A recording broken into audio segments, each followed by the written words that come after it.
আসসালামু আলাইকুম। নির্বাচনের বিষয়ে বিএনপি যে কোনোভাবেই আর অন্তর্বর্তী সরকার বা ডক্টর মোহাম্মদ ইউনূসকে বিশ্বাস করছে না, তাতে তাদের বক্তব্যে সেটাই প্রমাণ পাওয়া যাচ্ছে, তার আলামত পাওয়া যাচ্ছে। কী আলামত? দেখেন, একটা কথা শিরোনাম করেছে প্রথম আলো, সেখান থেকেই বুঝতে পারবেন যে কী পরিমাণ একটি অবিশ্বাস জন্ম নিয়েছে বিএনপির মধ্যে, যে ডক্টর মোহাম্মদ ইউনূস কোনোভাবেই ডিসেম্বরের মধ্যে নির্বাচন দেবে না। সেই কারণেই বিএনপির স্থায়ী কমিটির সদস্য সালাউদ্দিন আহমেদ বলছেন, ২রা জুন প্রধান উপদেষ্টা আবার ডেকেছেন, এভাবে সংস্কারের কলা দেখানো হচ্ছে। খুব কঠিন শব্দ, সংস্কারের কলা দেখানো হচ্ছে। তার মানে বিএনপি ধরে নিয়েছে যে তাদেরকে যে ডাকা হচ্ছে, এখন পরিষ্কার বোঝা গেল যে এবারের যে আয়োজনটা বা ডাকাটা, এটা প্রধান উপদেষ্টার পক্ষ থেকে। এর আগে বিএনপি অভিযোগ করেছিল যে তারা ৩-৪ দফা যোগাযোগ করেও প্রধান উপদেষ্টার দপ্তর থেকে কোনো সাড়া পাননি, ফলে সাক্ষাৎ করতে পারেননি। পরে সাক্ষাৎ হয়েছে এবং সেই একই দিনে ৩টা রাজনৈতিক দল, বিএনপি, জামাত এবং এনসিপির সঙ্গে। তারপরের দিন তো 20টা রাজনৈতিক দল বা নেতার সাথে কথা বলেছেন তিনি। কিন্তু সেই সব কথাবার্তার মধ্যে কোথাও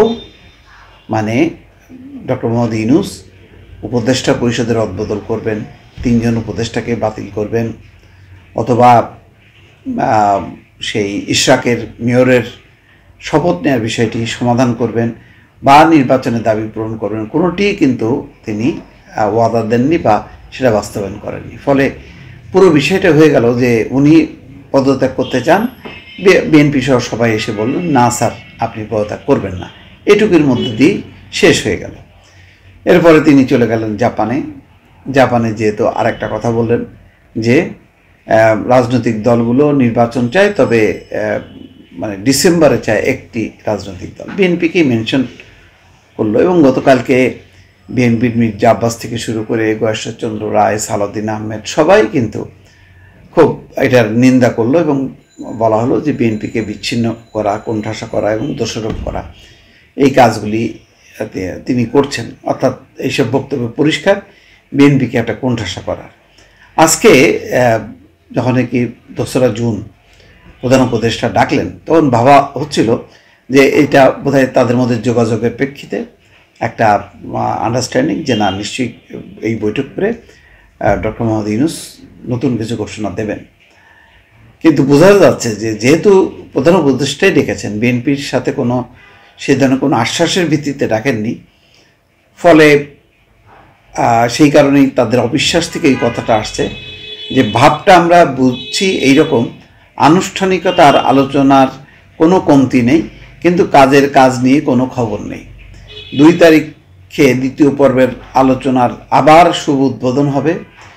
প্রথম পর্যায়ে আলোচনার একবার উদ্বোধন করেছেন, 2য় পর্যায়ে আবার উদ্বোধন করবেন, 3য় পর্যায়ে গিয়ে আপনারা এবার আবার এটা একত্রে দেখবেন। আর এভাবে আপনারা আমাদের সংস্কারের কলা দেখাচ্ছেন। খুব কঠিন কথা। ডিপ্লোমা ইঞ্জিনিয়ার্স ইনস্টিটিউশনের এক আলোচনা সভায় তিনি এই কথা বলছেন। সালাউদ্দিন আহমেদ বলেন, আগামী 2 তারিখে আমাদের আবার ডেকেছেন মাননীয় প্রধান উপদেষ্টা। ভাবটা আমরা বুঝেছি এইরকম, আনুষ্ঠানিকতা আর আলোচনার কোনো কমতি নেই, কিন্তু খবর নেই। আবার ডেকেছেন 2 তারিখে 2য় পর্বের আলোচনার আবার শুভ উদ্বোধন হবে। কেন? উদ্বোধন কয়বার করতে হয়? সংস্কার নিয়ে আবার কতবার উদ্বোধন করবেন? প্রথম পর্যায়ে আলোচনার একবার উদ্বোধন করেছেন, 2য় পর্যায়ে আবার উদ্বোধন করবেন, 3য় পর্যায়ে গিয়ে আপনারা আবার এটা একত্র করবেন। এভাবে আপনারা সংস্কারের কলা দেখাচ্ছেন। যাই হোক, এখন বিষয়টা দাঁড়াচ্ছে ওইটাই যে ডক্টর মোহাম্মদ ইউনূস তার অবস্থান থেকে সরছেন না, এবং এখন এনসিপি সেই অবস্থানের সঙ্গে আছে, জামাতও আছে।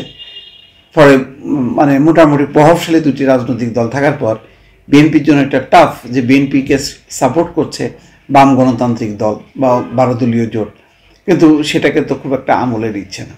তো এই যদি অবস্থা হয়, তাহলে 2 তারিখের কি আসলেই যেটা সালাউদ্দিন আহমেদ বলছেন যে নির্বাচন বাদ দিয়ে শুধু সংস্কার, বিচার, এই সমস্ত নিয়ে কি কথা হবে, নাকি অন্য কিছু হবে? নিশ্চয়ই সেটি দেখার অপেক্ষায় থাকবো আমরা। ভালো থাকবেন। আল্লাহ হাফেজ।